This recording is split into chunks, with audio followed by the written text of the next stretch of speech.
कुछ भी नहीं सी, उदों का हाल फिर कित्थे लिखिया?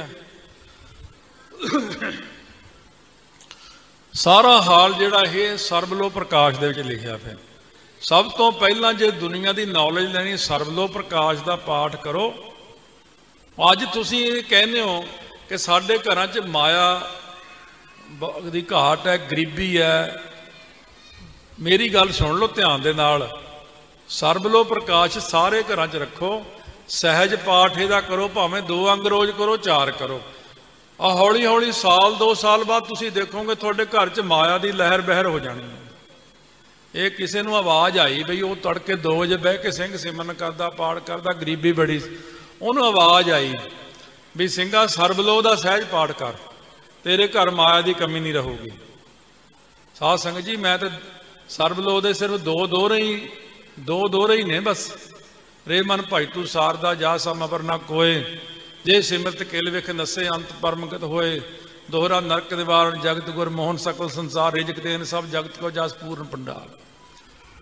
जफरनामा साहब औखा है, वरना जफरनामा रोज करो ना, रिजक की कमी नहीं रही।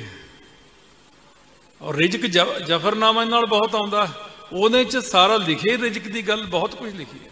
नाम की गल अखीर ते लिखी जाके भी वो सब्ज प्याला मैनू भी बख्शो। ये लोगों के मगर ना लगो। दसम का सहज पाठ भी करो, सर्वलोह का पाठ भी करो। वो सानू दबाउंदे ने भी ये ना कहो ये कराओ ने, पहला नहीं सी। नहीं, महाराज 10वें पातशाह नूं थोड़ा दबाउंदे सी। पहाड़ीए ते मुसलमान जिहड़े सीगे तुर्क, पहले पातशाह नूं थोड़ा दबाया गया, फिर किते उन्होंने दब लिया सारा भी बंद कर देने। जब गुरु नानक साहब नूं बेदी दे दुआले कहंदे परिक्रमा करनी है, महाराज कहंदा ये अग्नि देवता है, वो अकाल पुरख का नौकर है, करिंदा है। तो मैं उन्होंने मन्ना कि इनू मन्ना? मैं पानी नूं मत्था टेकना थोड़े वांगू है, या दरख्तां नूं, या सूरज नूं, चंद्रमा?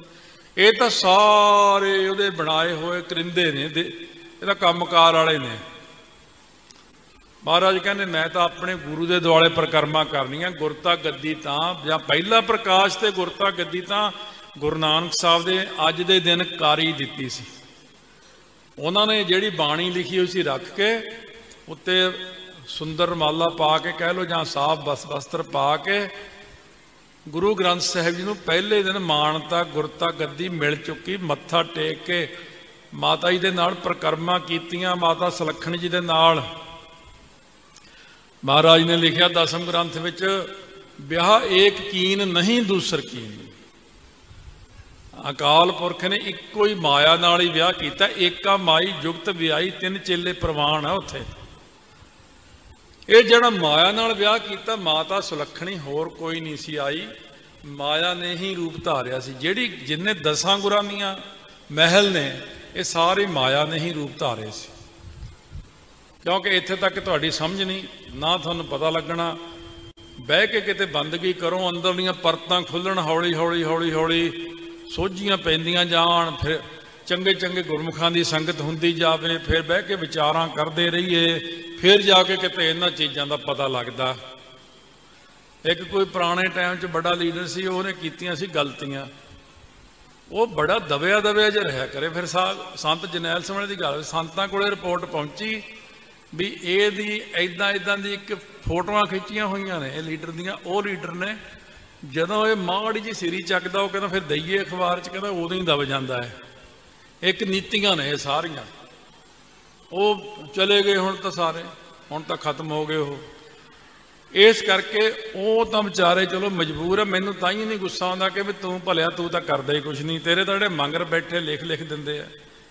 जे तेन कहने ऐ बोल, ओए उत्थे जाके स्टेज ते ऐ बोल। इस करके साध संगत वो छड्डो, पक्ष की गल छड्डो। मैं तो तुहानूं संगतां नूं कहना सारिआं नूं भी एक तो जिहड़ा प्रचार हो गया, मैं तो ये कहना भी 5 बाणियां दा नित ने। मैं तो कहना 5 बाणियां जे नहीं कोई काम बनता नहीं, अगर तुहाडे कोल वेल है, तुसीं कहने हो 5 बाणियां नूं 5 वारी पढ़ के देखो रोज़, ਤੁਹਾਨੂੰ 5 ਬਾਣੀਆਂ ਦੀ ਤਾਕਤ ਦਾ ਗਿਆਨ ਹੋਊਗਾ ਵੀ ਤਾਕਤ ਬਹੁਤ ਆ 5 ਬਾਣੀਆਂ ਦੇ ਵਿੱਚ। ਸੰਤ ਗੁਰਬਚਨ ਸੁਣੀ ਕਹਿੰਦੇ ਸੀ, ਇਹੋ ਜਿਹਾ ਸੰਪਟ 10ਵੇਂ ਪਾਤਸ਼ਾਹ ਨੇ। ਇਹ ਸੰਪਟ ਹੁਣ ਕੀ ਹੁੰਦਾ? ਸੰਪਟ ਕੀ ਹੁੰਦਾ?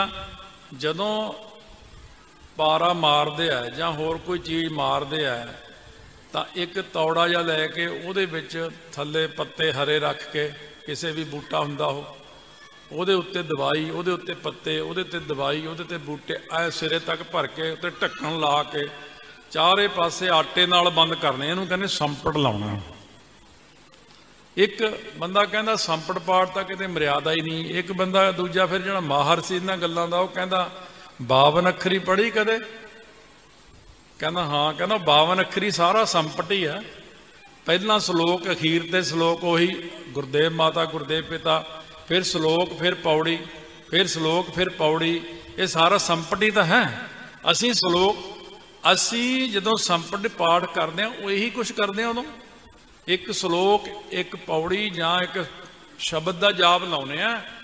ਇਹ ਮਹਾਰਾਜ ਦਸਵੇਂ ਪਾਤਸ਼ਾਹ ਨੇ ਜਾਣ ਤੋਂ 4 ਦਿਨ ਪਹਿਲਾਂ ਹੀ ਸਿੰਘਾਂ ਨੂੰ ਲਿਖਾਇਆ ਸੀ ਸਾਰਾ ਕੁਝ। ਮੁਕਤ ਮਾਰਗ ਗ੍ਰੰਥ ਵਿੱਚ ਇਹ ਲਿਖਿਆ ਹੋਇਆ ਸਾਰਾ।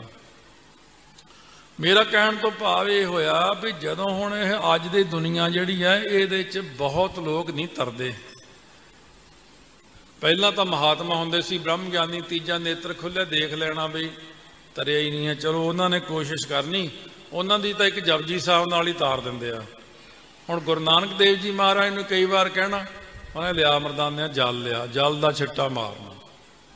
ਆ ਕਈਆਂ ਨੂੰ ਅਸੀਂ ਕਹਿੰਦੇ ਜਲ ਦਾ, ਜਦੋਂ ਬ੍ਰਹਮ ਕਵਚ ਦਾ ਜਲ ਦਾ ਛਿੱਟਾ ਦੇ ਦਿਆ ਕਰੋ ਘਰ 'ਚ। ਉਹ ਹੋਰ ਤਰ੍ਹਾਂ ਝਾਕਦੇ ਪਿੱਛੇ ਛਿੱਟਾ ਦੇਣਾ ਹੈ। ਉਹ ਮੈਂ ਕਿਹਾ ਗੁਰੂ ਨਾਨਕ ਸਾਹਿਬ ਵੀ ਤਾਂ ਛਿੱਟਾ ਹੀ ਦਿੰਦੇ ਸੀ। ਉਹ ਛਿੱਟਾ ਦੇਣ ਦੇ ਜਲ ਦਾ, ਜਲ ਦੇ ਵਿੱਚ ਵੀ ਹੈ ਨਾ, ਜਲ ਦੀ ਮਹਾਨਤਾ ਜ਼ਿਆਦਾ ਹੈ।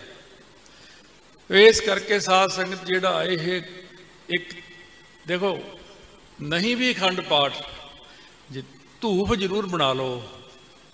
ਉਹ ਧੂਫ ਘਰ ਦੇ ਵਿੱਚ ਇੱਕ ਟਾਈਮ ਘੱਟੋ ਘੱਟ, ਨਹੀਂ ਤਾਂ 2 ਟਾਈਮ ਤਾਂ ਜ਼ਰੂਰੀ ਆ, ਉਹ ਲਾਓ। ਘਰ ਦੇ ਵਿੱਚ ਘੁਮਾ ਦਿਓ, ਬਹੁਤ ਫਰਕ ਪੈਂਦਾ। ਬਹਿ ਕੇ ਕੇਸੀ ਇਸ਼ਨਾਨ ਕਰਕੇ ਤੁਸੀਂ ਚਲੋ ਬ੍ਰਹਮ ਕਵਚ ਨਾ ਵੀ ਕਰੋ, ਮੰਨ ਲੈਂਦੇ ਆ, ਤੁਸੀਂ ਕੇਸੀ ਇਸ਼ਨਾਨ ਕਰਕੇ 5 ਬਾਣੀਆਂ ਕਰੋ। ਚਲੋ ਤੁਸੀਂ ਕਹਿੰਦੇ ਬ੍ਰਹਮ ਕਵਚ, ਆਹ ਜਿਹੜਾ ਚੌਪਈ ਸਾਹਿਬ ਹੈ ਇਹ ਵੀ ਤਾਂ ਬ੍ਰਹਮ ਕਵਚ ਹੀ ਹੈ। ਤਾਤੀ ਵਾਰਾਂ ਲੱਗ ਗਈ, ਇਹ ਵੀ ਤਾਂ ਬ੍ਰਹਮ ਕਵਚ ਹੀ ਹੈ। ਇਹ ਜਿਹੜਾ ਹੈਗਾ ਗੁਰ ਕਾ ਸ਼ਬਦ ਰਖਵਾਰੇ, ਚੌਕੀ ਚੌਗਿਰਦ ਹਮਾਰੇ, ਇਹ ਵੀ ਤਾਂ ਬ੍ਰਹਮ ਕਵਚ ਹੀ ਹੈ। ਸਿਰ ਮਸਤਕ ਰੱਖਿਆ ਪਾਰ ਬ੍ਰਹਮ, ਹਸਤ ਕਾਇਆ ਰੱਖਿਆ ਪਰਮੇਸ਼ਰਾ ਹੈ। ਜੇ ਕਲਗੀਧਰ ਮਹਾਰਾਜ ਨੇ ਨੰਗੜੀ ਵਾਲੇ ਗਿਆਨੀ ਗੁਰਵਿੰਦਰ ਸੋਹਣਾ ਨੇ ਹੁਣ ਕਥਾ ਕੀਤੀ ਹੈ, ਸਰਬਲੋਕ ਪ੍ਰਕਾਸ਼ ਦੀ ਵਿੱਚ ਬਹੁਤ ਕੁਝ ਦੇ ਰਹੇ ਨੇ, ਬਹੁਤ ਕੁਝ ਪਿਆ ਹਲੇ ਬਾਕੀ। ਲਓ ਜੀ, ਗੁਰੂ ਗ੍ਰੰਥ ਸਾਹਿਬ ਨੂੰ ਨਾ ਸਤਿਕਾਰ ਨਹੀਂ, ਫਿਰ 10ਵੇਂ ਕਿਉਂ ਪ੍ਰਕਾਸ਼ ਕਰ ਲਿਆ ਬਰਾਬਰ। ਇਹ ਗੁਰੂ ਗ੍ਰੰਥ ਸਾਹਿਬ ਨੂੰ ਸਮੁੱਚੇ ਰੂਪ ਵਿੱਚ ਗੁਰਤਾ ਗੱਦੀ ਮਿਲੀ ਹੈ। ਉਹ ਖਾਲਸੇ ਨੂੰ ਗਿਫਟ ਦਿੱਤਾ ਮਹਾਰਾਜ ਜੀ ਨੇ ਆਪਣੀ ਬਹੁਤ ਕੁਝ। ਆਤਮਿਕ ਗਿਆਨ ਨਿਰਭਉ ਨਿਰਵੈਰ ਗੁਰੂ ਗ੍ਰੰਥ ਸਾਹਿਬ ਮਹਾਰਾਜ ਜੀ ਹਨ। ਪਰ ਜਦੋਂ ਫਿਰ ਜੰਗਾਂ ਯੁੱਧਾਂ ਦਾ ਸਮਾਂ ਆ ਜਾਂਦਾ, ਤੁਸੀਂ ਇੱਕ ਗੱਲ ਦੱਸੋ, ਜਦ 6ਵੇਂ ਪਾਤਸ਼ਾਹ ਨੇ ਸਿੰਘਾਂ ਨੂੰ ਸ਼ਾਸਤਰ ਬਣਤੇ, ਸਿੰਘਾਂ ਨੂੰ ਹੁਣ ਉਹ ਆਦਤ ਨਹੀਂ ਸੀਗੀ ਮਾਲਾ ਫੇਰਨੀ, ਮੈਂ ਸਮਾਧੀ ਲਾਉਣੀ ਹੈ। ਮਹਾਰਾਜ ਕਹਿੰਦੇ ਦੁਸ਼ਮਣ ਚੜ੍ਹ ਕੇ ਆ ਰਿਹਾ, ਜੰਗ ਵੀ ਤਾਂ ਕਰਨਾ। ਸਤਿਗੁਰੂ ਕਹਿੰਦੇ ਹੁਣ ਕੀ ਕੱਢੀਏ ਤਰਕੀਬ। ਮਹਾਰਾਜ ਨੇ ਕੀ ਕਿਹਾ, ਨੱਥਾ ਤੇ ਅਬਦੁੱਲਾ 2 ਢਾਡੀ ਸੀ ਸੁਰ ਸਿੰਘ ਤੋਂ, ਉਹ ਬੁਲਾਏ। ਫਿਰ ਉਹਨਾਂ ਨੇ ਵਾਰਾਂ ਗਾਈਆਂ ਯੋਧਿਆਂ ਦੀਆਂ। ਜਦੋਂ ਤੁਹਾਨੂੰ ਪਤਾ ਹੀ ਜੇ ਢਾਡੀ ਕਿਤੇ ਲੱਗ ਜਾਣ ਫਿਰ ਐ ਡੌਲੇ ਫਰਕਾਉਣ ਦੇ ਬੰਦੇ ਤੇ, ਫਿਰ ਉਹਨਾਂ ਢਾਡੀ ਵਾਰਾਂ ਗਾਈਆਂ। ਤੁਸੀਂ ਕਹੋਗੇ ਅਸੀਂ ਹੁਣ ਢਾਡੀਆਂ ਨੂੰ ਮੰਨੀਏ ਕਿ ਜਾਂ ਗੁਰੂ ਗ੍ਰੰਥ ਸਾਹਿਬ ਨੂੰ ਮੱਥਾ ਟੇਕੀਏ। ਰਾਗੀਆਂ ਨੂੰ ਫਿਰ ਤਾਂ ਰਾਗੀ ਵੀ ਜੀ ਦੇਖੋ ਇਹ ਕੀਰਤਨ ਕਰਦੇ ਆ, ਹੁਣ ਅਸੀਂ 10 ਰੁਪਏ ਉੱਧਰ ਚੜਾਉਣੇ, 10 ਹੀ ਰਾਗੀ ਨੂੰ ਚੜਾ ਦਿੰਦੇ। ਫਿਰ ਤੁਸੀਂ ਕੋਈ ਲੈ ਰਾਗੀ ਪੂਜਾ ਕਰਾਈ ਜਾਂਦੀ ਨਹੀਂ, ਉਹ ਵੀ ਪੂਜਾ ਸ਼ਬਦ ਦੀ ਹੈ, ਇਹ ਵੀ ਪੂਜਾ ਸ਼ਬਦ ਦੀ ਹੈ। ਦੀਦਾਰ ਖਾਲਸੇ ਕਾ, ਖਾਲਸੇ ਦਾ ਦੀਦਾਰ ਹੈ। ਹੁਣ ਲੋਕ ਥਾਂ ਥਾਂ ਮੱਥਾ ਟੇਕਦੇ ਫਿਰਦੇ ਨੇ। ਮੈਂ ਕਹਿੰਦਾ ਵੀ ਜੇ ਤੁਸੀਂ ਕੇਵਲ ਗੁਰੂ ਗ੍ਰੰਥ ਸਾਹਿਬ ਨੂੰ ਮੱਥਾ ਟੇਕ ਲਓ, ਸਾਰਾ ਕੁਝ ਵਿੱਚ ਹੀ ਆ ਗਿਆ ਬਸ। ਕਹਿੰਦੇ ਹਾਥੀ ਦੀ ਪੈੜ ਵਿੱਚ ਸਾਰੀਆਂ ਪੈੜਾਂ ਆ ਜਾਂਦੀਆਂ। ਇੱਕ ਪੁਰਾਣੇ ਇਤਿਹਾਸ ਦੀ ਜਿਹੜੀ ਹੈਗੀ ਆ ਉਦਾਹਰਣ ਆਉਂਦੀ ਹੈ, 2-3 ਉਦਾਹਰਣ, ਉਹਨਾਂ 'ਚ ਆਪਾਂ ਇੱਕ ਲੈ ਲੈਂਦੇ ਹਾਂ। ਦੇਵਤਿਆਂ ਵਿੱਚ ਇੱਕ ਵਾਰ ਰੌਲਾ ਪਿਆ ਵੀ ਮੈਂ ਵੱਡਾ, ਮੈਂ ਵੱਡਾ। ਇਹ ਦੇਵਤੇ ਜਾਂ ਇੰਨੇ ਨਹੀਂ ਹੁੰਦੇ ਬੰਦਿਆਂ ਨਾਲੋਂ ਉੱਪਰ, ਬਸ ਥੋੜ੍ਹਾ ਜਿਹਾ ਇਹ ਹੁੰਦਾ ਵੀ ਆਪਣੇ ਪੁੰਨ ਘੱਟ ਹੁੰਦੇ ਨੇ। ਉਹ ਸਤੋਗੁਣ ਵਿੱਚ ਵਰਤਦੇ ਨੇ, ਆਪਾਂ ਰਜੋ ਤਮੋ 'ਚ ਵਰਤ ਜਾਂਦੇ ਹਾਂ। अपने च कोई कोई सतो च हुंदा। रौला पै गया मैं वड्डा, सारे इकट्ठे होकर चलो लास्ट शिव जी कोल चले गए। वड्डा कौन है साडे चो, निर्णय तुसीं दो। शिव जी कहते भी आपो अपना वाहन लै लो, जिहदे जिहदे ते सवारी करदे हो, जिहड़ा धरती दा गेड़ा ला के सब तो पहलां साडे कोल आ जाऊगा वो वड्डा। आपो अपनी सवारी लैके सारे गए। हुण गणेश कहंदा पिता जी मेरी तो सवारी चूहे दी है, मेरा चूहा किन्ना क दौड़ लेंदा, किते मैं तो हार जाऊँगा। शिव जी कहते सौखा तरीका दसदा एक, देखो नाम की महिमा मैं करन लग्या, ये ना कहो कि साखी वो दूजी सुनाती जे तीजी सुनाती, रिलेटिड है सारियां साखियां नाम दे नाल ही, नाम की महिमा वड्डी है। वो कहते आ तुलसी के पत्ते ते लिख इत्थे राम ते इत्थे रख के पत्थर ते तू ਇਹਦੀ परिक्रमा करी जा बस। जिन्हें नाम की परिक्रमा कर ली उन्हें सारियां ही कर लियां। जदों परिक्रमा कर करके बैठ गए आके, देवते राह च जांदे जांदे कहंदे चौल खिलरे पे आ, ये गणेश कदों लंघ गया उरों। वो जदों सारे इकट्ठे होकर शिव जी को कहंदे भी, शिव जी कहंदे गणेश भी फस्ट आ गया, पहला ये आया, ये वड्डा, पहला ਇਹਦੀ पूजा हो। कहंदे महाराज असीं इन्ना जोर ला एडे एडे वाहन, ये कोई चूहे की सवारी करके जित गया? कहने नहीं, इहने नाम की परिक्रमा की है। सो साध संगत असीं जद टकसाल वालों ये कहने तुहानूं भी गुरु ग्रंथ साहिब नूं मत्था टेकना, ये सही गल भी आपां हुण मनमतियां दे मगर नहीं लगना। लोग बहुत कुछ करते फिरदे आ, उन्हां दे मगर जिहड़ियां शक्तियां काम करदियां ने, वो शक्तियां ही करदियां। ये तो बेचारे नूं लिख के दिता हुंदा भी तू आ बोल दे। मैं बहुत सारे चीज़ां सुनदा, वो पता लग जाता भी ये लिखिया होया पढ़ रहा है, मगरों लिखिया होया आउंदा उवें बोल दिंदे ने। पर मैं आईयां संगतां नूं ये बेनती करूँगा अज दे समय विच, जिवें लोग कहंदे ने भी ब्रह्म कवच पहलां क्यों नहीं हुण क्यों, समय समय की गल। 5 ਸਰੂਪਾਂ तक कोई शस्त्र नहीं सी, कोई तखत नहीं सी। 6वें पातशाह वेले प्रश्न उठे भी हुण क्यों, ये शस्त्र तो गुरु घर च होए ही नहीं गए, ये गुरु साहब शस्त्र लई फिरदे ने, ये घोड़े, ये तो चंगी गल नहीं है। 3 पातशाहियां ने कहा सी माया नहीं आवेगी नेड़े, चौथे ਸਰੂਪ विच माया अंगीकार करांगे। उदों पुछदे भी महाराज पहले ਸਰੂਪ विच 12 कोह दूर रखी है, फिर 6 कोह दूर रखी है, दूजे ਸਰੂਪ च, तीजे ਸਰੂਪ विच तुसीं ये दरवाजे ते खड़ाई है, हुण चौथे ਸਰੂਪ च घरे वाड़ लई। ये मैं श्री सुल्तानपुर साहब गया, मैं जाके 2-3 बार दर्शन किए आ, उत्थे गुंबज हले भी स्टील दे लगे हुए ने। देखो मैं आख्या भी गुरु नानक साहब तो हुण भी नहीं माया नूं नेड़े लाउंदे हैगे। ये एक समा हुंदा जद माया नूं चौथे ਸਰੂਪ च लाया। हुण तुसीं कहो भी शहीदी पहले ने दूजे तीजे पातशाह शहीदी तो पाई ही नहीं किसी ने अज तक, भी 5वें ने क्यों शहीदी पाई? वो समा जिहा जा आई गया, वह जा समा बदली गया। भी ये पखे होने क्यों चलते ने, पहला क्यों नहीं चलाए पोह माग च, वो समा नहीं सी उदों पखियां दा। हुण अज इत्थे कथा कर रहे हैं, पूरे वर्ल्ड च कथा जा रही है। तुसीं कहो जी ये कथा महाराज 10वें पातशाह वेले जी उन्होंने कथा की, उसकी रिकॉर्डिंग क्यों नहीं की गई? मैं उदों साधन नहीं सी।